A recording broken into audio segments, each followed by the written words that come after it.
I may or may not have a 2-day hangover, so please can we be nice today, please, in the comments? Yes?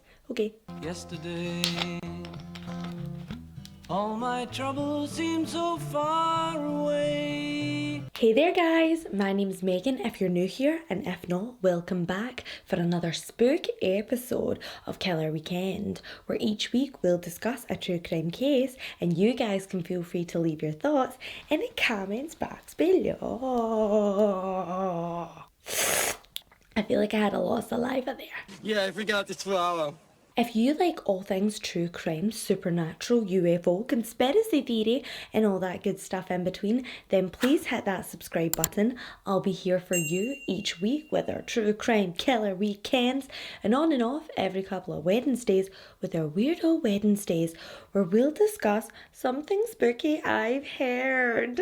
So today when I got ready, I did think this bun was a look, but I think I was wrong. I will leave a small disclaimer at the beginning of this episode. It does involve details of sexual abuse, child neglect, and violent crime. If that's a trigger point for you, then please feel free to turn away now. Hello! I'm so happy to be back with you all and to be healthy. It's a Christmas miracle because I've not been sick for at least 7 days.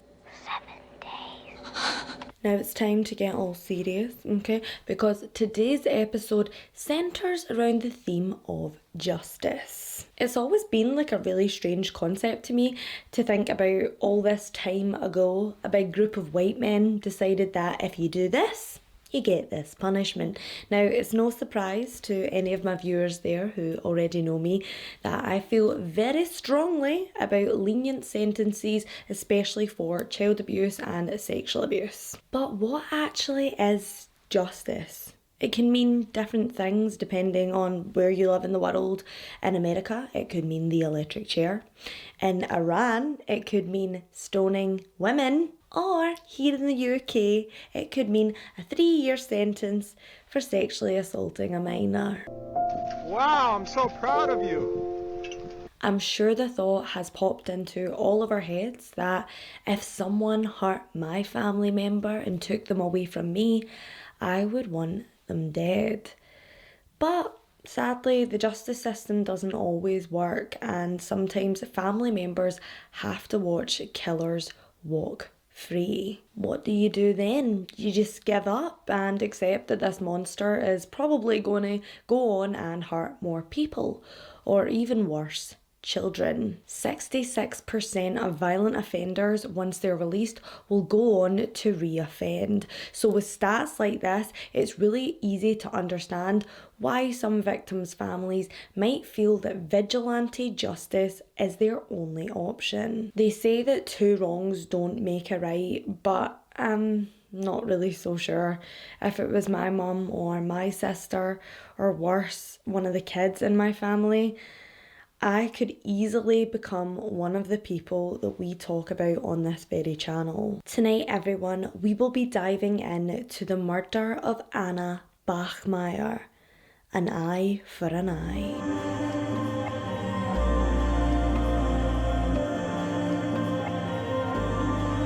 It's a cold morning on the 6th of March 1981, and the winter's chill still hangs in the air of a large courtroom in Lübeck, Germany. The frosty and lifeless atmosphere is very fitting for the trial being held there that day. A case of murder, more specifically, the murder of a 7-year-old local girl, Anna Bachmeier. The accused, 35-year-old Klaus Grabowski, a convicted sex offender, and he smells that same cold, unfeeling smile that most monsters wear across their faces. He's not remotely apologetic, far from it in fact. He blames his 7-year-old victim for his crime, which left her hog-tied and strangled in a cardboard box ditched on the side of a canal. The child's mother, Marianne Bachmeier, enters the courtroom, dreading yet another day where she has to sit and listen to Grabowski's excuses for killing her baby. A beautiful young woman, no older than 30, Marianne has a certain presence about her. Born on the 3rd of June 1950 in Sarstedt, Germany, raised in a highly religious and abusive household, one thing was important to Marianne's father, and that was keeping up appearances. A former Waffen Nazi SS member, he ruled the home with his fists. He was a nasty drunk and would often take out his World War II trauma on his wife and daughter. Eventually, he got bored of his family and decided to ruin someone else's life. It was said he ran off with a woman who had the makeup of a clown. Same. Initially, Marianne was relieved. Her mother, who was a God-fearing Christian from Prussia, could be stern and sometimes cruel, but never was as bad as her father. But she didn't feel the same. She blamed Marianne for the breakdown of her marriage and was desperate to find another man to fill the shoes of her ex-Nazi husband. Enter Marianne's new stepfather, and he hated her. He only saw her as baggage that he couldn't wait to unload. She and her mother would argue constantly about the dysfunction in the relationship, but like old times and despite several beatings, she would always take his side. As the relationship between a teenage Marianne and her stepfather only worsened, she was dealt a final blow. Her mother told her that she was causing too much conflict in their marriage and she had to go. The 16-year-old high school student found solace in a new boyfriend and was devastated when she found out that she was pregnant. Her boyfriend at the time was not ready for a family either. He wanted her to have a termination. But remember, this was 1966 and abortion would not be legalized in Germany for another 6 years. And at this point in time, you're talking about back alley procedures, which would have been done without anaesthetic and in the most unsanitary of conditions, probably then leaving Marianne either infertile or even worse, dead. Because of those very real fears and years of religious conditioning from her mother, she decided that she was going to go ahead with the pregnancy and then give the baby up for adoption, which she did. Sadly though, again at the age of 18, Marianne found herself in the family way, and her boyfriend was just as unhappy about this pregnancy as he had been the 2 years prior and ordered her to take care of it. A real Prince Charming, that one. Here's a crazy notion, Junior. Why don't you just wear a condom? But I won't do that. This time, however, Marianne was older and wiser. She wasn't going to put up with these shenanigans from him, and she decided to go ahead with the pregnancy. But when she was in her final trimester, something awful happened. Still trying to enjoy teen life, she decided to go to a local disco with her school friends. She planned on having a couple of Coca-Colas and then walking home. But someone else there had other ideas for Marianne that night. She was targeted and sexually assaulted and left angry and traumatized. Emotionally numb from the attack, she decided that she was in no fit emotional state to be a mother and once again gave her child up for adoption. When she finished high school, she got a job in a bar called Tapasa, and then she moved into a small apartment just above the bar. She was outgoing, popular with the customers, and she enjoyed the late night parties that happened after Tapasa closed its doors for the night. The clientele there was described as unsavoury and a lot of undesirables would drink there, but Marianne didn't mind at all because amongst this group of so-called misfits, she'd finally found her home. At the age of 22, she'd started dating her manager, Christian Berthold, casually, and within 3 months, she was pregnant with her third baby. Christian wasn't really looking for anything serious. He didn't want to be tied down, so the both of them decided that he wouldn't be taking a lead role in the child's life. Marianne, on the other hand, was excited to be a mum. She finally had a steady paycheck and an apartment of her own, this time things would be different. Anna Bachmeier was born on the 14th of November 1972, and from the moment they came home from the hospital, she and Marianne were inseparable. She took her everywhere she went. She loved showing it off. When she went back to working in the bar, she would often take Anna with her, and some of the patrons would be quite judgy about this, but with no overnight childcare available, Marianne didn't have much of a choice. She had bills to pay and another mouth to feed at this point, so without fail, every weekend she would pop Anna in a corner booth with a juice and her blanket. Many regulars would say that they remembered seeing Anna sleeping in the corner of the pub whilst Marianne worked those late nights. However, making money wasn't always the motive behind these late shifts. It was no secret that the young single mother had struggled to put her partying days behind her, and this meant that as Anna got older, she spent most of her evenings either sleeping at the pub or staying alone in the apartment upstairs. Of course, don't get me wrong, a lot of people didn't agree with Marianne's parenting styles back then, but do remember this was the 1970s and it was very common for children to stay at home alone whilst their parents went off to work. Because of the type of upbringing she had, Anna became a very independent young girl, making her own meals and getting herself to and from school, which is exactly where she was supposed to be headed on the 5th of May 1980. However, that particular day, she took a detour. Marianne and Anna had an argument that day. She was really annoyed that she'd had to spend yet another night alone in the apartment whilst her mother socialised, so she decided that she was going to skip school. So she pretended to go off on her regular route as her mother waved goodbye at the window. On her travels, Anna would stop by a friend's house, but she had already left to go to school. A couple recalled seeing Anna being approached by an older man, and then the two walked off together. This would be the last sighting of Anna Bachmeier. On that dreadful Monday, Marianne had been quite busy. She drove an old Volkswagen minivan which had been painted with artwork on each of the panels. Journalists had become quite interested in the unusual vehicle, and Marianne had agreed to be featured in the local paper. After her interview, Marianne arrived home. But no Anna. She'd assumed that she'd maybe gone to one of her friend's house, but no one had heard from her. When she went to the school to check on her, they said that she wasn't there and she hadn't been to school that day. That's when her mum really started to panic. No one had seen her daughter for hours, and when darkness fell across Lübeck, the young mum called the police. Like most missing children's cases, everyone locally just assumed that she had lost track of time and maybe forgot to call her mother.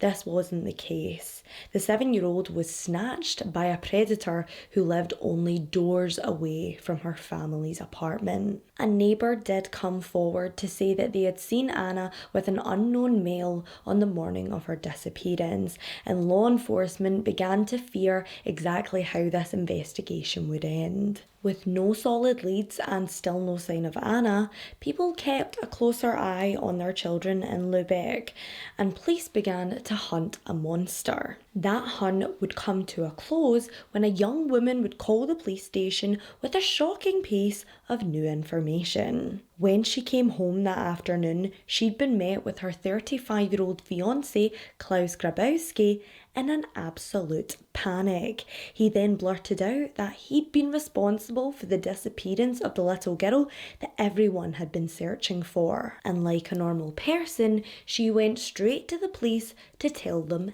everything. Officers arrived at their apartment to bring Klaus into custody when they found a letter addressed to his girlfriend begging her not to leave him despite his despicable crimes. He was quickly apprehended and led investigators to the body of Anna Bachmeier. She'd been strangled with a pair of silk tights, hog-tied, put into a cardboard box and left on the side of a canal. Finally, the search was over. Marianne could not believe that this body of a little girl was her Anna. She'd seen her just a few days before, waving her off to school as she did every single day. The press received a leak from law enforcement that Marianne had refused to ID Anna's body and that she wasn't showing an appropriate amount of emotion. This poor woman is suffering like the worst kind of trauma. Personally, I just think it was another excuse for the press to persecute an unwed mother in the 1980s. I mean, I get it, she wasn't Mum of the Year or anything like that, but she still deserved the time and the respect to grieve in private. Her daughter's killer would be charged and his trial began in March 1981, and once again Marianne was villainised in the local press. Some so-called journalists even commented that her glamorous appearance and the fact she sat in the front row of the courtroom meant that she wasn't sincere in her pursuit of justice for her own daughter. It was even claimed that she behaved distastefully for calling out during proceedings, saying that Klaus was a pig. The convicted paedophile, once jailed for sexually assaulting 2 younger girls, said he met the 7-year-old on the street that day. He'd seen her there before as he lived in the neighbourhood, and she'd even once before played with his cat. He used that familiarity to get her back to his apartment that he shared with his fiancée while she was at work. Now buckle up for this bit because seriously it made me seethe with anger like Cujo foaming at the mouth. He then claimed that once they were in the apartment, the 7-year-old child that he had abducted seduced him. Not only that, she then threatened to blackmail him. If he didn't give her money, she was going to go to the police or tell her mother. So he then went into the other room, grabbed a pair of his girlfriend's tights and came back through where Anna was sitting on an armchair.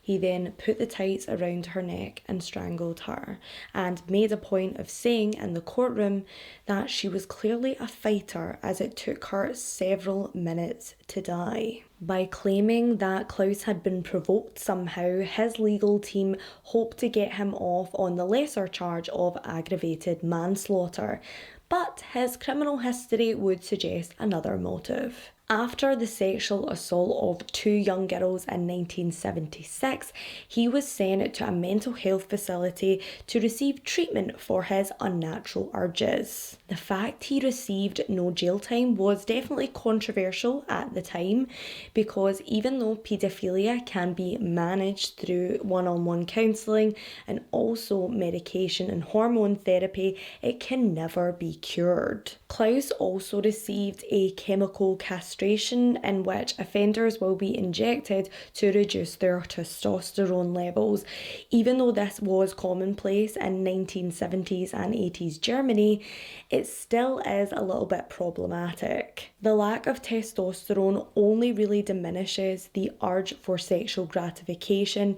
It doesn't change how these men think, and also men who have been castrated can still get an erection. And the scary thing is, in 1970s and 80s Germany, all an offender would have to do is agree to have this procedure done, and they would be out with no supervision in the world, no one checking what they were doing. They would just be free to roam the streets. Shortly before Anna's murder, Klaus had tricked a physician into reversing his castration. He'd claimed to the doctor that he was given this procedure only as a result of a minor flashing offence and that now he had met a nice girl and wanted to settle down. And just like that, it was as if he had never been arrested. It became quite clear to everyone in the courtroom that Klaus had fooled this doctor under the pretense of wanting to start a new family with his partner, when in reality it was so that he could act out his sick fantasies once again, only this time he would leave no one alive to tell the tale. His demeanour in court showed a real lack of empathy and remorse, often turning around in his chair grinning like an idiot at the victim's family members. Listening to Klaus's versions of events was traumatic enough, but seeing his smug face in the courtroom day after day was more than Marianne could bear. So on the 6th of March 1981, the mother of late Anna Bachmeier walked calmly into the district court, pulled a Beretta pistol out of her handbag, and fired 6 rounds into the back of Klaus Grabowski. The weapon dropped from her hands to the floor and she turned around, waiting for guards to apprehend her, saying, "I wanted to shoot him in the face. I hope he's dead," and finally calling him a pig. Anna's biological father, Christian Berthold, who was also in the courtroom that day, whispered in disbelief, "She did it. I can't believe she did it." And just like that, a new trial was underway, and the prosecutors who had once been on our side were now charging Marianne with first-degree murder. After Klaus's murder, the nation was truly divided, with many parents and grandparents supporting Marianne, saying that if it had been one of their own, they would have done the exact same thing. But was it really a moment of blind rage that pushed Marianne to shoot her daughter's killer? Or was it something else? Many people speculated whether the crime was premeditated, some even suggesting that Marianne had been planning it for weeks, and the media really ate that up. The trial was sensationalised. Everybody wanted a piece of the pie, so much so that it was even moved to a larger courtroom to accommodate for the 200 audience members. Prosecutors painted the young mum as a self-obsessed attention seeker who was hoping to get away with killing a complete stranger under the guise of being a grieving parent who had a mental break. But Marianne said she was plagued with visions of her dead daughter in the courtroom. And when Klaus said that she had seduced him at the age of 7, she snapped. On the 2nd of March 1983, a decision was finally made, and Marianne was found guilty of manslaughter and the possession of an illegal firearm. She was sentenced to 6 years in prison, of which she would only serve 3 for good behaviour. Whilst incarcerated, women commended Marianne, and she would often receive letters of support from the outside world. In June 1985, she even moved to Lagos in Nigeria with her new husband. The marriage unfortunately wouldn't last, and she would later relocate to Italy. On September 17, 1996, Marianne sadly lost her battle with pancreatic cancer, and she was buried alongside her baby girl, together forever. Marianne may not have been the best mum, but we can't deny how much she loved Anna, who was so like her in so many ways. People said she was really outgoing and would talk to anybody, something she learned from watching her mum work behind the bar. So what's your thoughts? Was justice served? Maybe. Maybe not, but one thing's for sure, the children of Lübeck were much safer because Klaus Grabowski is no longer there. I hope you enjoyed this week's episode. If you did, please give it a big thumbs up for me. It really helps this wee channel. If you're watching for the first time and the hangover sweats haven't put you off, then please hit that subscribe button and the notification bell so you don't miss any of our upcoming episodes. If you would like to see what this wee Scottish lassie does on her days off, then please feel free to follow me. Not home because, that's not okay. On Instagram, at Megan True Crime. I also have a TikTok page, at Megan.truecrime. And for all those born before 1995, I have Twitter, and that's at Megan True Crime. I hope you all know I love you so, so much, even though I'm feeling a little bit sick in my mouth right now, and I appreciate you hanging in tough with me through this episode. I love you guys. Remember, stay safe, and please lock your doors. Don't talk to strangers, and also don't bring your baby to a bar. Just don't be that guy. Unless they have a play area, then all bets are off. See ya! Oh, this bun just really does nothing for my face shape.